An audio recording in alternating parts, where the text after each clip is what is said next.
Pitanje koje sve češće dominira međunarodnim analizama je da li se globalna geopolitička slika posle novog kursa Sjedinjenih država iznova sklapa. Pre samo nekoliko dana SAD su predstavile svoju novu nacionalnu bezbednosnu strategiju, dokument koji donosi iznenađujuće pomeranje. Od manje agresivne retorike prema Rusiji do naglašene kritike prema Evropi, od preusmeravanja fokusa na zapadnu hemisferu do redefinisanja prioriteta u odnosima sa Bliskim istokom i Azijom. Da li je ovo početak novog međunarodnog poretka sa više centara moći? O tome danas razgovaramo sa profesorom doktorom Radomirom Milošinovićem, osnivačem Evroazijskog bezbednosnog foruma i Zmagom Jelenčićem, političarem iz Slovenije koji nam se javlja putem Vibera. Mnogo vam hvala što ste se odazvali, što pričate za televiziju Vesti, evo vi što gostujete, ali krenut ću prvo od gospodina Zmage. Mnogo vam hvala što ste izdvojili vreme. Sa zadovoljstvom.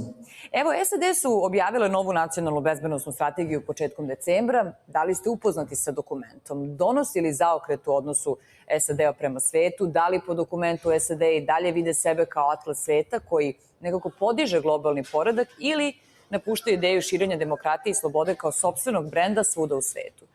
U stvari, na čemu se uopšte zasniva politika SAD-a u tom dokumentu?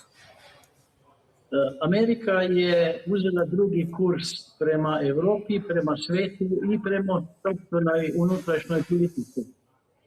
Trump je već počeo pre neko vreme da Vogue agentu gura na stranu, da neće više da je priznaje.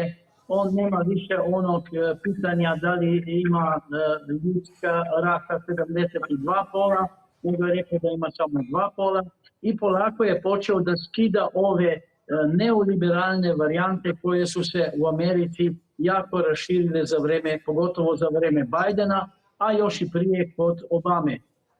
Znači, Amerika je stvarno išla na pravac America first, znači Amerika na prvom mjestu. Znači, što se tiče Europe, Trump se izmakao sa evropskim kandžama i ostavio je Evropsku uniju da ide svojim putem. Ali odmah je stavio na vidjelo da Evropa ne može više da radi ovo što radi. To se dešava kod apsolutne cenzure i kad Evropska unija pokušava da postane neka konfederativna entiteta koja će iz Brisela dirigirati sve što se sme i što se ne sme.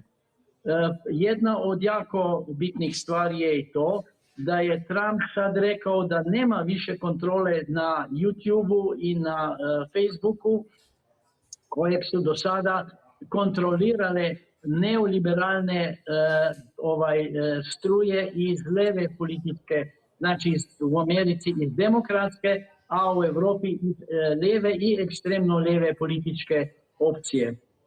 Još jedna stvar što je rekao Trump. Trump ne voli i ne želi da se opet diže ova neonacistička neka varijanta koja je počela iz Ukrajine i koja polako prelazi i u zapadnoevropski dio kontinenta. Zna se da u Njemačkoj su na vrhu, pa i u Evropskoj uniji su na vrhu sledbenici nacističke Njemačke i treba da se zna da za vreme i posle, u stvari za vreme Drugog svjetskog rata 90% Nemaca je podupiralo Hitlera i to ne može ovako jednostavno da se izbriše. Trump je osjetio da je to opasno i za Evropsku uniju pa i za ostali dio sveta. Zbog toga se okrenuo prema Ujedinjenim državama Amerike i prema Južnoj Evropi. I još jedna stvar. Mi ne znamo šta su se u stvari dogovarali Rusi i Amerikanci, jer to se još uvijek krije. Ali ova, da kažem, posljedica ovih razgovora je i preokret Trumpovog razmišljanja o Evropi, o svetu i gdje on sad kaže da neće više da bude žandar celoga sveta i treba da bilo koja država da ide sopstvenom demokratskom politikom. Rekao je čak ne smemo se više mešati u Afganistan, pa čak ni po drugom dijelovima svijeta. Jest to se baš ne sklada sa njegovom izjavom u vezi Burkine Faso, ali to je kod njega jedan udari, napravi nešto da se govori o tome, ali u stvari radi nešto drugo. Mislim da je to dobar put i za Europu i za Europsku uniju, a pogotovo za države koje ne žele da budu u sopstvenoj državi robovi.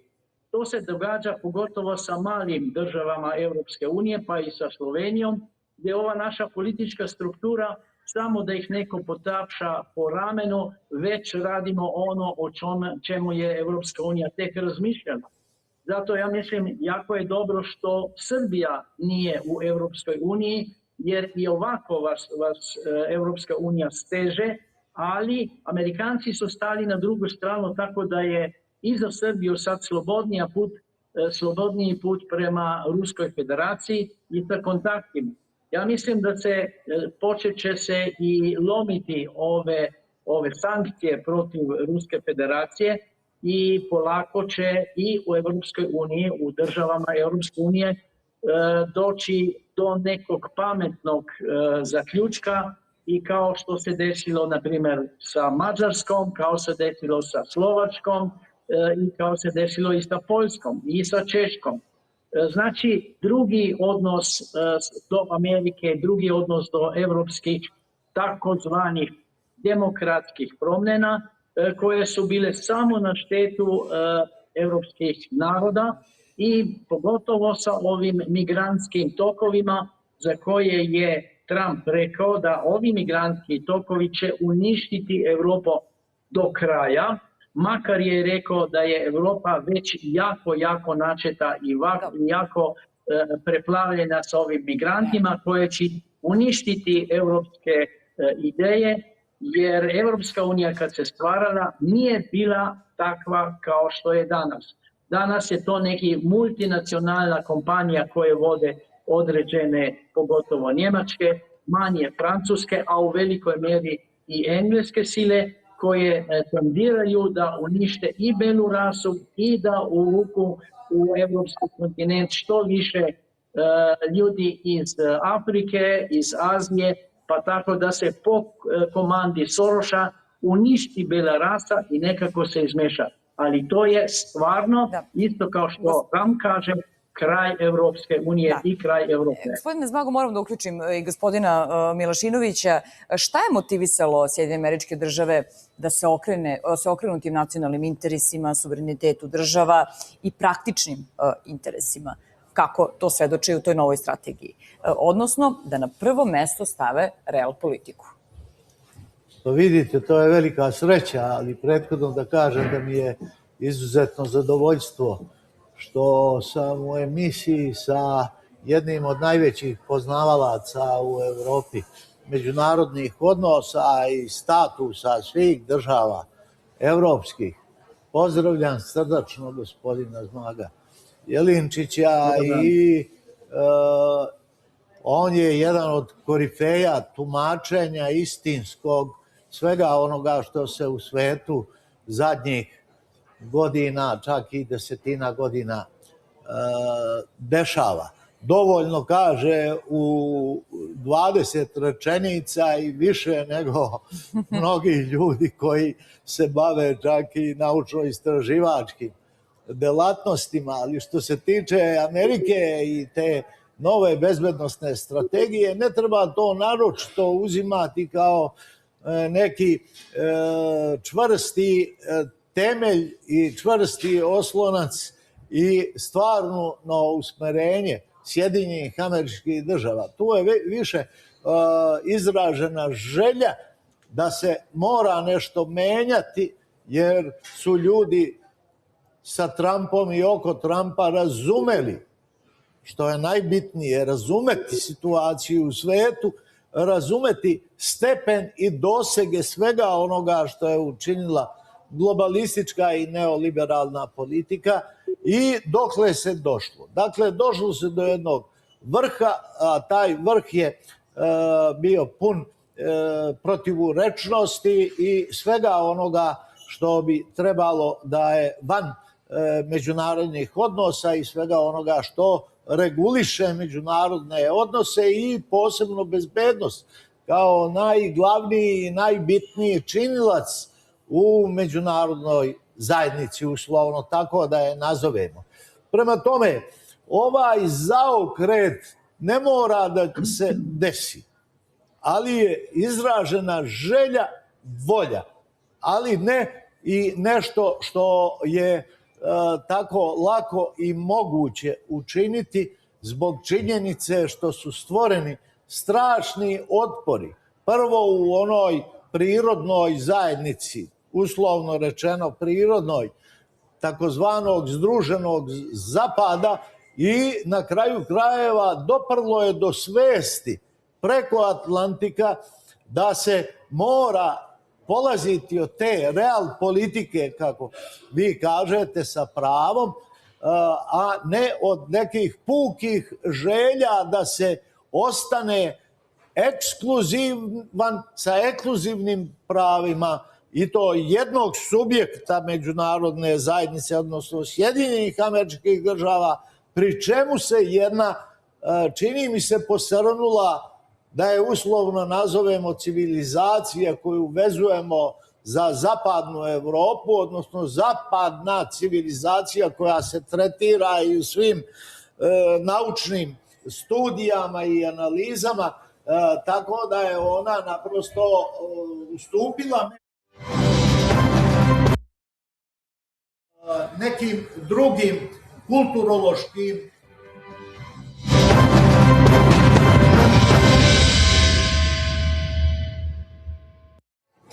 Idemo sada slikom na Andrićev venac, gde je upravo završen sastanak predsjednika Aleksandra Vučića sa timovima zaduženim za energetsku stabilnost i bezbednost zemlje. Nikada ništa nismo krili i to ćemo učiniti tako da se ponašamo i u buduće.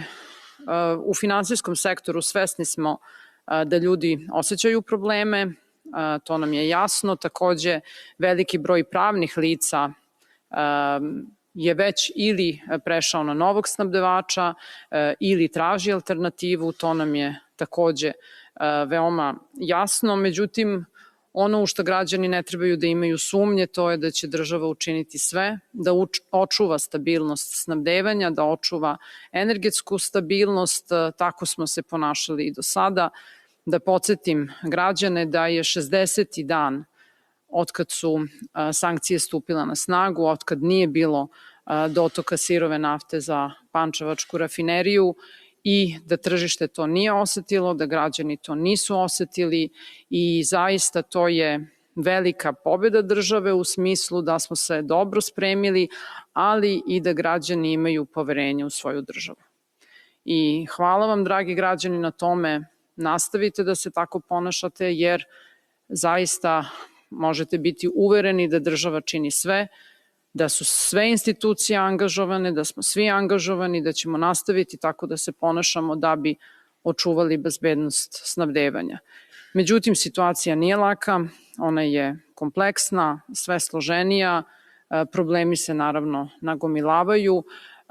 Ja ću samo pročitati 51 mesto u Srbiji koje nema alternativu snabdevanja. Znači, kada smo razmišljali o tome, mislili smo i na poljoprivrednike.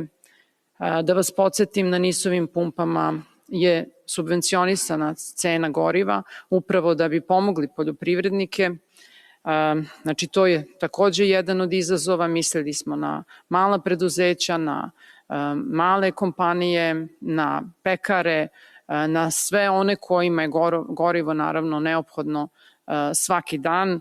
To su Žitkovac kod Aleksinca, Pivnice kod Bačke Palanke, Silbaš kod Bačke Palanke, Bačko Petrovo kod Bečeja, Mrčajevci, Preljina i Sokolići kod Čačka, Čoka, Crna Trava, Mokrin i Rusko selo kod Kikinde, Kostolac, Ušće kod Kraljeva, Crvenka i Sivac kod Kule, Šoplići i Stepojevac kod Lazarevca, Predejane i Vučje kod Leskovca, Mali Zvornik, Medveđa, Futog i Kisač kod Novog Sada, Kolovrat kod Prepolja, Platičevo kod Šapca, Prnjavor kod Šapca, Adaševci i Erdevik kod Šida, Krajićevo, Stanišić i Stapar kod Sombora, Krnješevci i Stari Banovci kod Stare Pazove, Svrljig, Šajkaš, Stopanja kod Trstenika, Sevojno, Lozovik kod Velike Plane, Zmajevo kod Vrbasa, Podunavci kod Vrnjačke Banje, Uljma kod Vršca, Čuruk i Đurđevo kod Žablja, Žagubica i Krepoljin kod Žagubica, Žitorađa i Tomaševac kod Zrenjanina. Znači, to su mesta u Srbiji koja nemaju alternativu osim NIS-ove benzinske stanice i gledat ćemo naravno i kako to da rešimo. Kao što sam rekla, izazovi postoje, jasni su nam i ono što će država nastati da radi to je da pre svega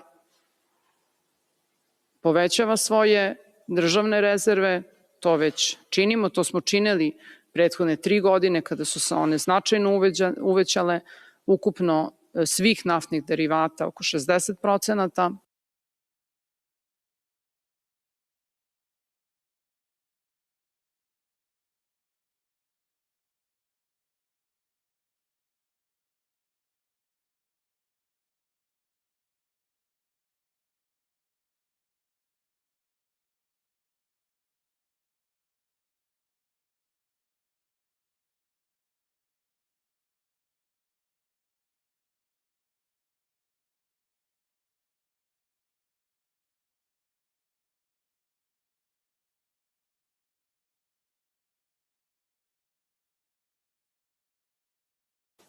Što je takođe što smo ugovorili ranije i što je u dolasku, znači gledat ćemo na sve moguće načine da povećamo naše rezerve. Takođe, mazuta imamo dovoljno za celu grejnu sezonu, znači ljudi ne trebaju da brinu i naravno u komunikaciji smo stalnoj sa svim učesnicima na tržištu, sa svim i domaćim kompanijama i stranim kompanijama i manjim i većim kompanijama koje su već značajno uvećale svoj uvoz, ali koje su spremne da puste jedan deo obaveznih i robnih rezervi na tržište da bi povećalo snabdevenost i da bi omogućili da snabdevenost bude što ravnomernija.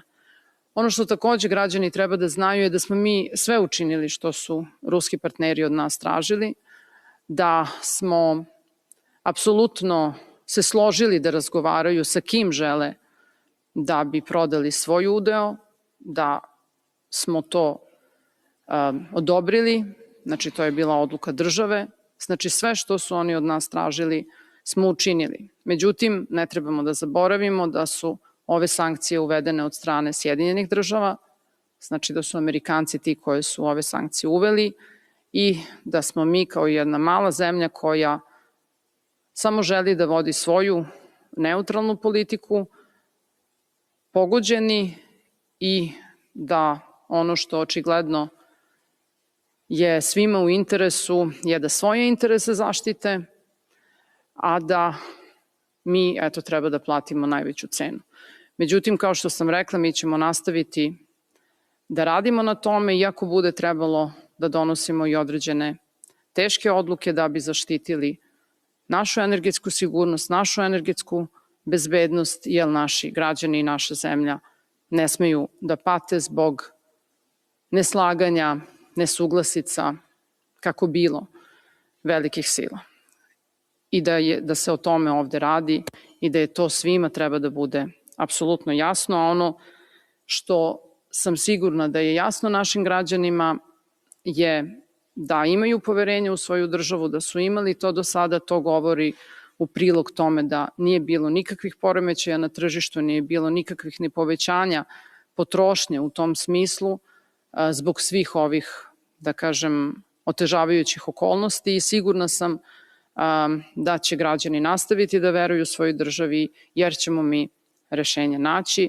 Kao što sam rekla, svi su angažovani, kao što vidite imamo redovne sastanke, operativne sastanke, veoma detaljne sastanke gde razgovaramo o svemu koje vodi predsednik Srbije, premijer Srbije, gde smo svi uključeni i gde razrađujemo, znači sve do poslednjeg detalja. Hvala vam, dragi građani, hvala vam, novinari, na pažnji.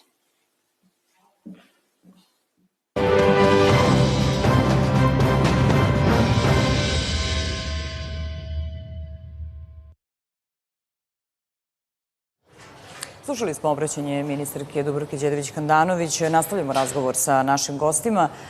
Gospodine Zmago, da li ste i dalje tu? Tu sam.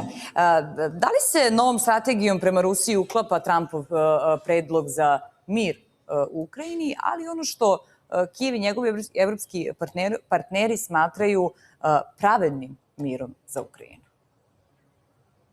Pa ja bih rekao da su Amerikanci i Rusi, znači Trump i Putin, sklopili neki dogovor o kome se ne zna, o kome neće ni da govore. Ali pravac tih svih događaja je to da Rusija polako prodire, Amerika hoće da sklopi mir, ali Evropska unija neće mira. Jer Evropska unija zna da je tu veliki novac koji dolazi iz svih država Evropske unije, pa onda preko Brisela ide u Ukrajinu. A na putu tamo najmanje 25% ostane love u Evropi, kod određenih, zna se, nekih 25% uzmu ovi od Zelenskog prijatelji, drugovi i tako dalje, a tek ostalo ide da se potroši u Ukrajini. A uglavnom se to potroši za oružje kojeg Amerika prodaje. Amerika ne da više oružja, nego Europa treba da kupuje ovo oružje. A to se jako odražava na standardu evropskih država. Jer standard u Evropskoj uniji pada, izuzetno jako pada, makar to umjetno dokazuju da to nije tako. Govori se o podizanju BDP-a, zbog čega? Zato da može više i jednostavnije da se uzme onih 5% za NATO pakt kako je bilo zahtjevano. Ali sa druge strane, Amerika se povlači iz NATO pakta. Amerika zna da NATO pakt takav kakav je, nije više to NATO pakt kao što je bio i Amerika ne teži više ka širenju država NATO pakta. Amerikanci morat ću ovde da vas prekinem, ostalo mi je još 2 minuta, moram da dam gospodinu Milošinoviću reč i da završavamo emisiju. Evo, da li je Rusija sada Americi na neki način partner ili protivnik? Mislim da se tretira kao partner po ovoj novoj strategiji, a uvek je bila protivnik i u toku hladnog rata Sovjetski savez. Dakle, nešto se dešava pozitivno na relaciji Rusija-Sjedinjene Američke Države.